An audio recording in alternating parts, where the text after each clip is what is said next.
Hello friends, आज हम नया टॉपिक शुरू करेंगे that is carbon compounds. Okay, यही टॉपिक सीबीएसई के सिलेबस में भी है with the name carbon and its compound. दोनों टॉपिक का पार्ट या कंटेंट हम बोलेंगे कि सेम ही है, सिर्फ क्वेश्चन आस्किंग का पैटर्न जो होता है सीबीएसई का और स्टेट का अलग होता है। एंड इस साल तुमको सीबीएसई में बहुत सारा सिलेबस डिलीटेड है इस टॉपिक में से, लेकिन ये टॉपिक बहुत ज्यादा इंपॉर्टेंट है, इसलिए इस टॉपिक को तुम अगर सिर्फ 10th के करस्पॉन्डिंग में या अभी के लिए पढ़ोगे तो हो सकता है तुमको थोड़ा पार्ट कम करना पड़े, लेकिन ये बेसिक है। तुम जो 11th में जाते हो तो वहां पे 3 पार्ट्स है, ऑर्गेनिक, इनऑर्गेनिक, फिजिकल। तो ऑर्गेनिक का पूरा पार्ट या पोर्शन इसी के ऊपर डिपेंड है।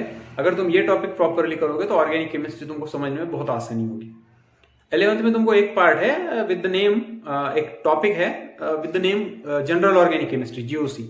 वो भी यही है, मतलब हम ऐसा बोल सकते हैं कि जीओसी में का थोड़ा सा पोर्शन तुमको इस साल दिया है to get familiar with the organic chemistry. Okay, so अब हम स्टार्ट करते हैं the topic carbon compounds. So इस टॉपिक में हमको पढ़ना क्या क्या है, तो we have to discuss about the carbon. उसके बारे में पढ़ना है, कार्बन का नेचर कैसा होता है, why carbon is so important, carbon इतने ज्यादा कंपाउंड क्यों बनाता है, ये सारी चीजें हैं। ओके, कार्बन कौन से बॉन्ड बनाता है वगैरह वगैरह, बहुत सारी चीजें हैं। लेकिन उसमें एक पहला पार्ट हम डिस्कस करेंगे या पहला पार्ट हम देखेंगे, that is the carbon compound. लेकिन उसमें सबसे पहली चीज आएगी कि कार्बन होता क्या है। तो कार्बन एक एलिमेंट है, जैसा तुम पीरियोडिक टेबल में देखते हो 118 में से एक एलिमेंट है carbon, which is basically a non metal, जो एक नॉन मेटल है। लेकिन जब तुम कार्बन के कंपाउंड्स के बारे में स्टडी करते हो तो 118 में से एक ही है कार्बन, लेकिन तुम जो भी चीज देखते हो उस चीज के अंदर कार्बन होता है। तुम तुम्हारी बॉडी देखो, animal body, plant body, insect, कोई भी ले लो, लिविंग थिंग। तुम नॉन लिविंग में रबर ले लो, प्लास्टिक ले लो, तुम्हारी आंखों से जो चीज देख सकते हो except pure metal, pure glass और मिनरल मतलब क्या, सॉइल, मिट्टी जो होती है, उसको छोड़ के जो भी चीज तुमको दिखाई देगी उसके अंदर कार्बन होगा। ओके, मैंने जैसा बोला लिविंग थिंग के अंदर तो होता ही है। तुम क्लॉथ्स ले लो, कपड़े, उसके अंदर कार्बन होता है। ओके, पेंट, उसके अंदर कार्बन होता है। रबर, प्लास्टिक, कोई बोलता हूं तुमको जो चीजें दिखाई देती है इन तीनों को छोड़ के, ग्लास, मेटल एंड मिनरल, इसको छोड़ के जो चीज तुमको दिखाई देगी उसके अंदर क्या होता है, कार्बन होता है। अब ये कार्बन ऐसा क्यों करता है वगैरह वगैरह वो चीजें हम देखेंगे, लेकिन थोड़ा सा आगे। ओके, तो कार्बन इन सब चीजों में होता है और जिस चीज में कार्बन होता है उसको ऑर्गेनिक बोला जाता है। ओके, तो बेसिकली हमारी जो केमिस्ट्री है, जब तुम केमिस्ट्री के बारे में पढ़ोगे तो केमिस्ट्री बेसिकली 3 पार्ट्स में डिवाइड होती है। कौन से है वो 3 पार्ट? एक है इनऑर्गेनिक केमिस्ट्री, ओके, दूसरा है ऑर्गेनिक केमिस्ट्री और तीसरा है फिजिकल केमिस्ट्री। ओके, अब इनमें सबसे ज्यादा इंपॉर्टेंट ऑर्गेनिक केमिस्ट्री होती है। तुम कहीं भी देखो ऑर्गेनिक केमिस्ट्री ज्यादा स्कोप है वगैरह वगैरह, बहुत सारी चीजें। ऐसा क्यों है? क्योंकि ऑर्गेनिक केमिस्ट्री में कार्बन और उसके कंपाउंड है और यही सबसे ज्यादा है नेचर में। ओके, अगर तुम नेचर में देखो नंबर, तो अकेला कार्बन, अकेला एलिमेंट जो कार्बन है वो अकेला ही 3 मिलियन टू 10 मिलियन कंपाउंड्स बनाता है, जबकि बाकी के 117 मिलके भी इतने कंपाउंड नहीं बना सकती। इसलिए कार्बन बहुत ज्यादा इंपॉर्टेंट है। ओके, उसके बाद हमको ये देखना है कि ऑर्गेनिक की कंसेप्ट या ऑर्गेनिक की जो टर्म है वो आई कहां से। ठीक है, तो इन ओल्ड एरा, पुराने दिनों में लोग क्या बोलते थे, या साइंटिस्ट, या इसमें क्या था कि ऑर्गेनिक कंपाउंड किसे बोलोगे, तो organic compound is that which is obtained from the living thing. जो भी चीज तुमको लिविंग थिंग से मिलेगी, दैट में बी प्लांट, दैट में बी एनिमल, दैट में बी इंसेक्ट। तो क्या क्या मिलता है लिविंग थिंग से? तुमको फ्रूट्स मिलते हैं, फ्लावर मिलते हैं, मीट मिलता है, एग मिलते हैं, ओके, वैक्स मिलता है, हनी मिलती है, फ्लावर्स है, ये सारी चीजें। तो इन सभी चीजों को बोला जाता था ऑर्गेनिक। और जो चीजें नॉन लिविंग से मिलती थी, नॉन लिविंग मतलब क्या, फिर एयर हो गया, वाटर हो गया, सॉइल हो गया, इससे जो चीजें मिलती थी उसको इनऑर्गेनिक बोला जाता था। ओके, तो अकॉर्डिंग टू ओल्ड कंसेप्ट, जो पहली कंसेप्ट थी ओल्ड, उस कंसेप्ट से कोई भी कंपाउंड है तो उसके 2 पार्ट होते थे। एक होता था ऑर्गेनिक और एक होता था इनऑर्गेनिक। ओके, और ऑर्गेनिक क्या होता था?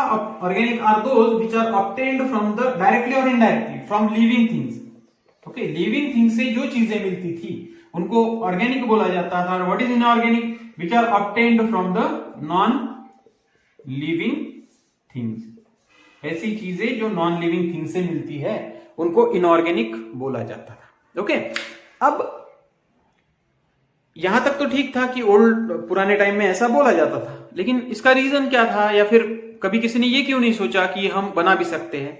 तो उसका रीजन था कि तब तक साइंस इतना डेवलप नहीं था कि वो चीजें बना सके। ओके, वो मतलब साइंस डेवलप नहीं था, लेबोरेटरीज नहीं थी, या कोई इतना ज्यादा डेवलपमेंट नहीं था कि वो चीजें बना के देख सके, प्रिपेयर करे।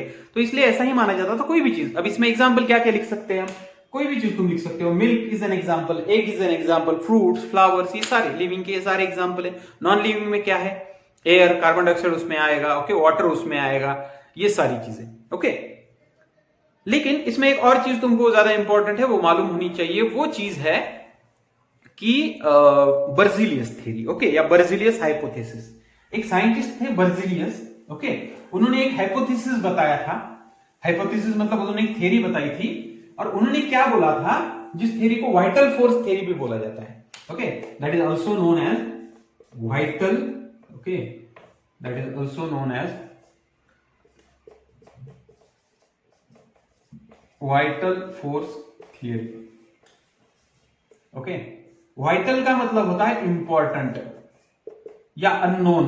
ओके, तो उन्होंने क्या बताया था, what the vital force theory indicates, उन्होंने बोला था कि each and every organic compound contains some kind of unknown force, vital force. Okay, उसको इंपॉर्टेंट भी बोला जाता है, उसको अननोन भी बोला जाता है। ओके, उन्होंने बोला था कि ये कोई अननोन फोर्स है जो ये लिविंग थिंग बनाता है। लिविंग थिंग तुम लैबोरेटरी में बना नहीं सकते। उन्होंने क्या बोला था? उन्होंने बोला था कि all the living things, all living things can only produce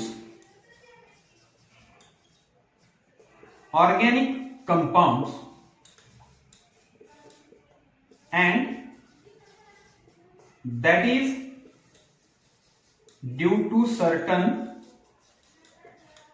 unknown या vital force।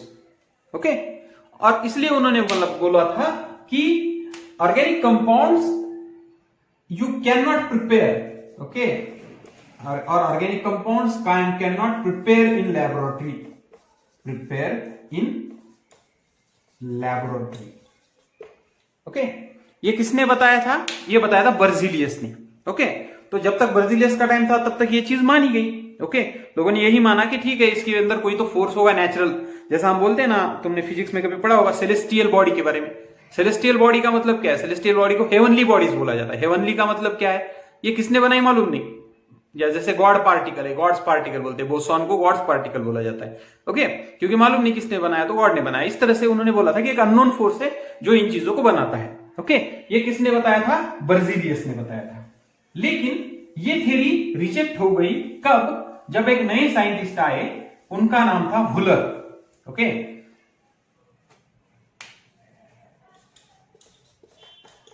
वुलर।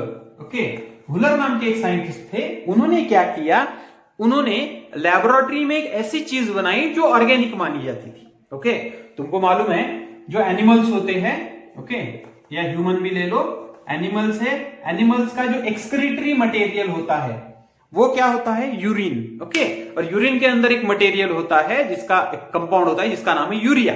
ओके, तो वुलर ने क्या किया, he prepare this urea in laboratory. उन्होंने ये यूरिया जो कंपाउंड है ये लैबोरेटरी में बनाया। एक्चुअल अब तक की कंसेप्ट क्या थी कि कोई भी ऐसी चीज जो एनिमल से मिलती है या लिविंग थिंग से मिलती है वो तुम लैब में नहीं बना सकते। लेकिन वुलर ने ये रिजेक्ट किया, या उन्होंने एक ऐसा कंपाउंड बनाया जिसको, या जो यूरिया है, और ये कंपाउंड उन्होंने बनाया किससे? तो he prepared the compound from another one compound that is NH4CnO। इसका नाम है अमोनियम साइनेट। उन्होंने इस अमोनियम साइनेट की रिएक्शन की and you will get a new compound called urea, NH2C double bond O NH2। Okay, this is urea. और ये पूरी प्रोसेस लैबोरेटरी में की गई। मतलब अब तक जो कंसेप्ट थी या अब तक जो बोला जाता था कि it is not possible to prepare any organic compound in laboratory, वो यहां पे क्या हो गई? रॉन्ग हो गई। इसलिए बर्जीलियस की थ्योरी यहां से रिजेक्ट हो गई। तो फिर पहले जो कंसेप्ट थी कि ऑर्गेनिक सिर्फ लिविंग से मिलते हैं, वो तो रॉन्ग हो गई। तो ये नया कंपाउंड बना, तो अब क्या करेंगे? अब क्या डेफिनेशन होगी, या अब किसे ऑर्गेनिक बोलेंगे? तो तब से एक नई concept I. About the definition of organic and inorganic. और वो डेफिनेशन क्या थी? तो वो डेफिनेशन थी कि organic compounds are those compound, okay, या मैं लिखता हूं यहां पे न्यू डेफिनेशन, किसकी? ऑर्गेनिक की और इनऑर्गेनिक की। न्यू या इसको हम करंट डेफिनेशन भी बोल सकते हैं, आज भी यही डेफिनेशन फॉलो है कि organic compounds are those which contain at least 1 carbon in it. वो क्या होते हैं? ऐसे कंपाउंड है जिनके अंदर कम से कम एक कार्बन होता है। What is mean by organic compound? Organic compounds are those compound which contain at least a carbon in it, okay, at least a carbon in it. और inorganics are those which doesn't contain, okay, and इसके अंदर हम लिखेंगे it contain at least a carbon। इसके अंदर कम से कम एक carbon होता है, it doesn't contain a carbon, okay। तो इसको हम क्या बोलेंगे? ऑर्गेनिक बोलेंगे। मतलब कोई भी ऐसी चीज जिसके अंदर कार्बन होगा कम से कम एक, उसको हम ऑर्गेनिक बोलेंगे। तो तुम कोई भी कंपाउंड ले लो, हम लिखेंगे सपोज मान लो मीथेन है, ओके, ग्लूकोज है, ग्लूकोज का फार्मूला क्या रहता है मालूम होगा तुमको? C6H12O6, okay. तो ये ले लो, ओके, इथेन, इथीन, मीथेन, कुछ भी ले लो, एग्जांपल लिख रहा हूं, ओके। अल्कोहल ले लेंगे हम एक, मान लो CH3OH, ओके, मिथेनॉल, ये कंपाउंड है, ओके। बेंजीन है C6H6, ये सारे ऑर्गेनिक कंपाउंड। और इनऑर्गेनिक में कौन आएंगे? ऐसे कंपाउंड, उसमें कुछ भी रहने दो, उसमें 50 एलिमेंट रहे तो भी चलेगा, लेकिन कार्बन नहीं होना चाहिए, ओके। जैसा HCl है, H2O है, ओके। इस तरह से तुम बहुत सारे कंपाउंड इसको हम लिख सकते हैं, ओके। H2SO4 है, ओके, HNO3 है, ओके। ये कुछ कंपाउंड्स हैं जिनको ऑर्गेनिक और इनऑर्गेनिक में क्लासिफाई किया गया। Is it clear? तो ये पूरी हमारी क्या है? स्टेटमेंट या डेफिनेशन है कि नई कंसेप्ट कैसी आई, what is mean by organic and what is mean by inorganic compound, okay. I hope तुमको अब ये समझ में आया होगा।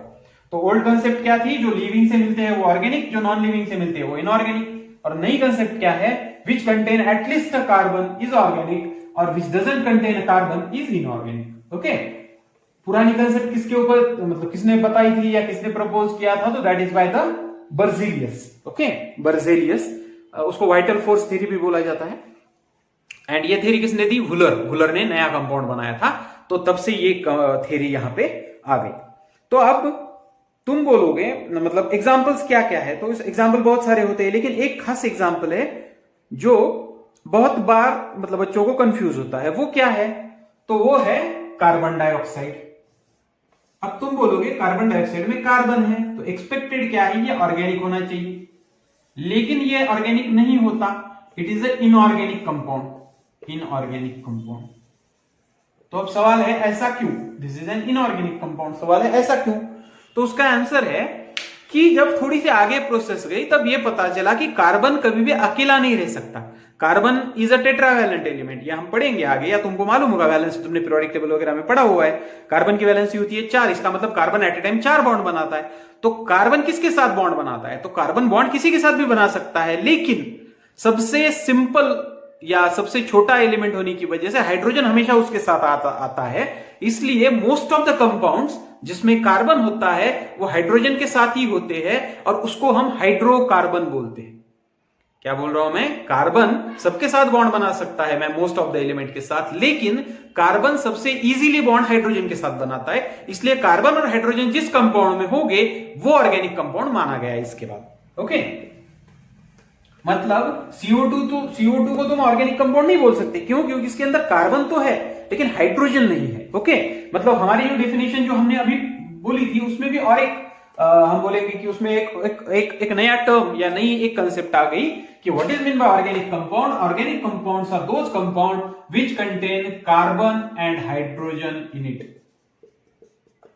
या अब ये भी थोड़ा सा रॉन्ग है, क्योंकि मैं और एक कंपाउंड लिखता हूं Cl।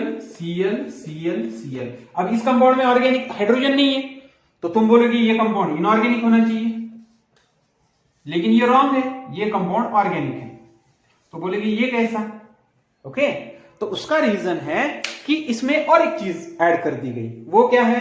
कि which are the organic compounds? Organic compounds are those, okay, organic compounds are those which contain, okay, organic compound क्या होते हैं? Organic compounds are those which contain carbon and hydrogen in it,